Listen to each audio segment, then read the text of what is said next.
He Who Serves in the Forest. Chapter 1. The Village Without a Name. They told me the village was called Chernyawa. It wasn't on Google Maps. It didn't appear in government registries. It didn't exist. But I had the file, a thick manila envelope with the ministry's seal and a single-word note on top. Urgent. I was an architectural historian. My job wasn't exciting. Mostly photos, reports, and paperwork on decaying wooden churches around Ukraine. I was used to being sent into the middle of nowhere. But this felt different. Inside the file, 3 grainy photographs of an old wooden church, 1 barely legible map, and a letter instructing me to conduct initial inspection prior to deconstruction. No details, no dates, no prior documentation. Just one more strange note, handwritten on the margin.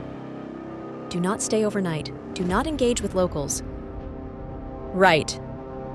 Chapter 2. The Forest Road. The road into the forest was like a scar cut through black earth. Trees pressed in from both sides, branches scraping the windshield like fingers. GPS stopped working 20 kilometers before the turnoff. No signal, no sounds but the steady hum of tires on broken asphalt. By the time I reached the village, the sun was beginning to fall behind the trees. Everything here looked forgotten. Wooden houses leaned at odd angles. Windows were covered with old cloth. Not a single satellite dish, not a single person. And then I saw it, rising above the forest like a broken spine. The church.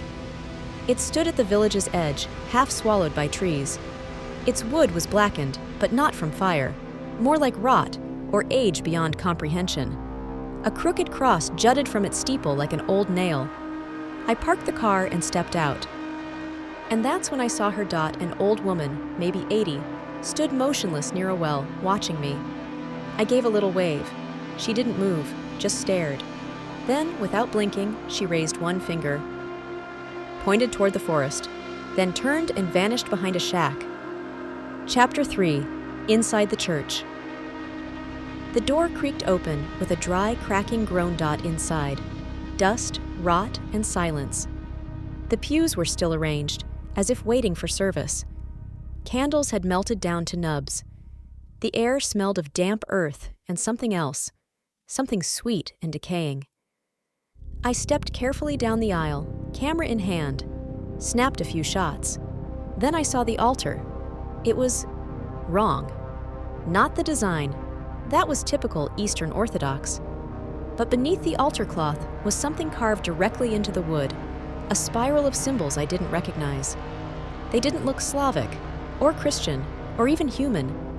And then I noticed the dirt on the floor behind the altar. It had been disturbed, recently. Someone had been digging.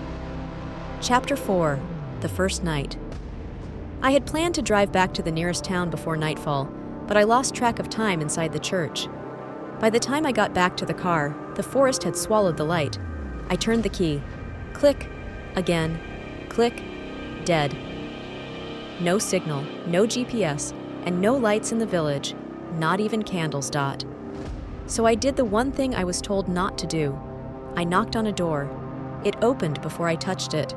An old man stood there in the dark, skin like leather, eyes cloudy. He stared for a moment, then turned and walked inside, leaving the door open. I took that as permission. He didn't speak, just pointed to a corner where a pile of blankets sat. I lay there that night, wrapped in unfamiliar fabric, listening to the forest. It was not quiet. There were no wolves, no owls. But something was out there. Something slow, dragging itself across dry leaves. Something breathing. Something humming. Not a song, but a rhythm, like a heartbeat. I closed my eyes and told myself it was the wind. Chapter 5. The Warning. Morning, if you could call it that. The sky above Chernyawa was always gray, even in August. Mist hung low over the houses. The old man was gone, the door left wide open. I stepped outside and nearly screamed. The church was gone. The place where it stood was just forest. Trees, no clearing, no structure, nothing. I walked toward it, heart thudding. The ground was undisturbed. I turned in a slow circle, trying to orient myself. That's when I saw the girl Dot. She stood just beyond the tree line. Blonde, maybe 10. She didn't look like she belonged here. "Where is it?" I called. "The church?" She said nothing, just tilted her head. "You saw it yesterday. It was right there." Still silence. Then she spoke, quiet but clear. "It only comes when he wakes up." "Who?" She just pointed up, not to the sky, not to the clouds, but to the trees, to the dark branches above me. Chapter 6. The Disappearance. I spent the rest of the day trying to find the church. Nothing, not even a footprint. But the villagers had started to appear, slowly, like ghosts. Old women in scarves, silent men with gray beards. No one answered my questions. No one acknowledged me. They just watched. That night, I stayed in the car. Around 2 a.m., I heard it again, the dragging, leaves shifting, then bells, church bells.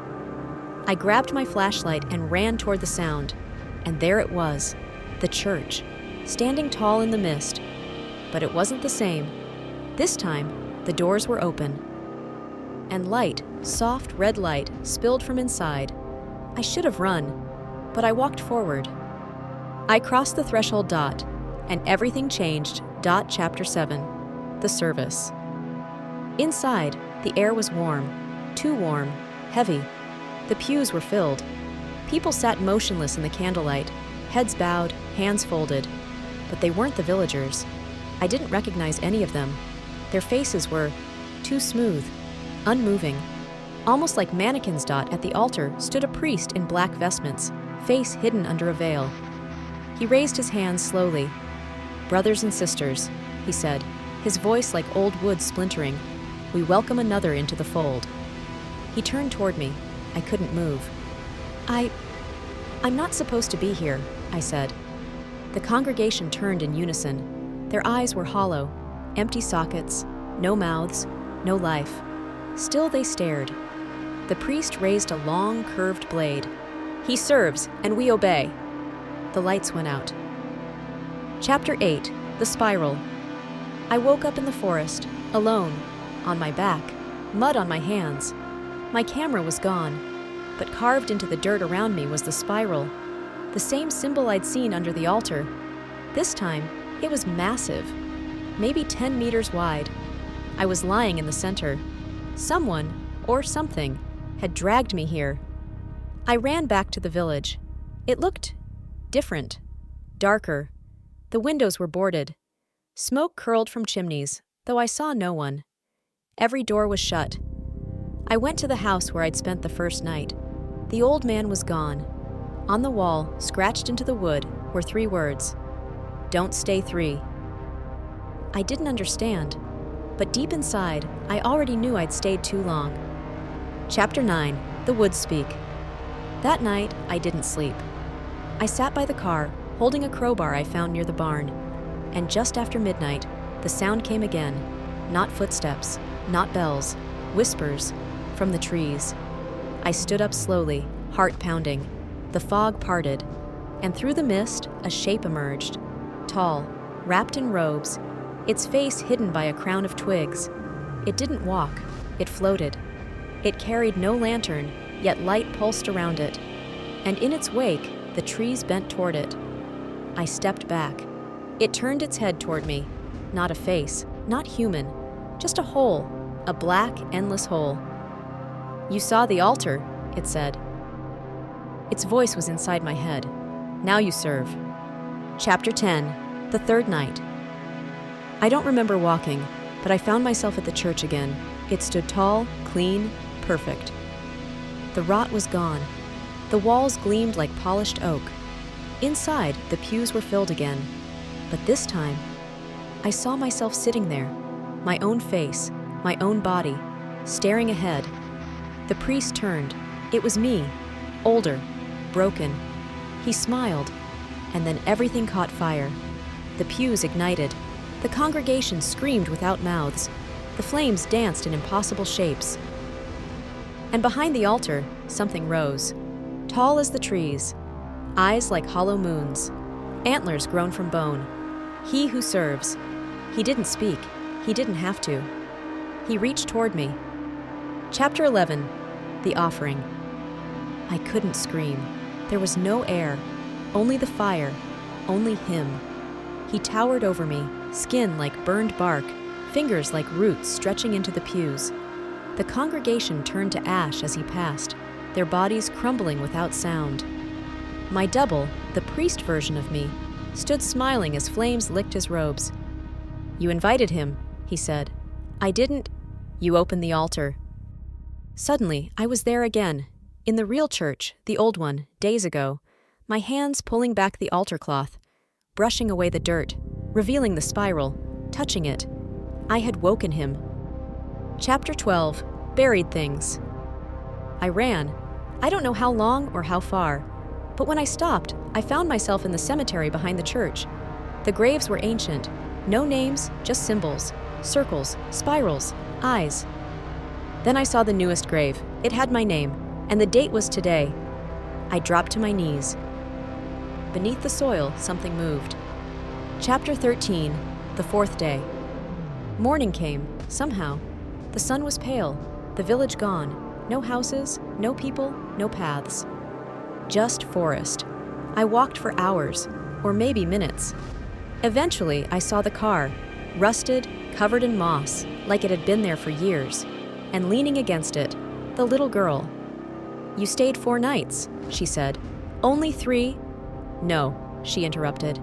"The first night counts, even if you didn't sleep." I looked at my hands. They were wrong. The skin, darker, brittle. I touched my face. It hurt. I ran to the rearview mirror, and what looked back wasn't me. Not anymore. Chapter 14. Now I serve. I never left the village. I don't think I can. Sometimes I see hikers in the woods. I watch them from the trees. I hear him whispering through the branches, and when the church appears again, as it always does, I open the door. I welcome them in, like I was welcomed, like we all were, because he serves. And now, so do I.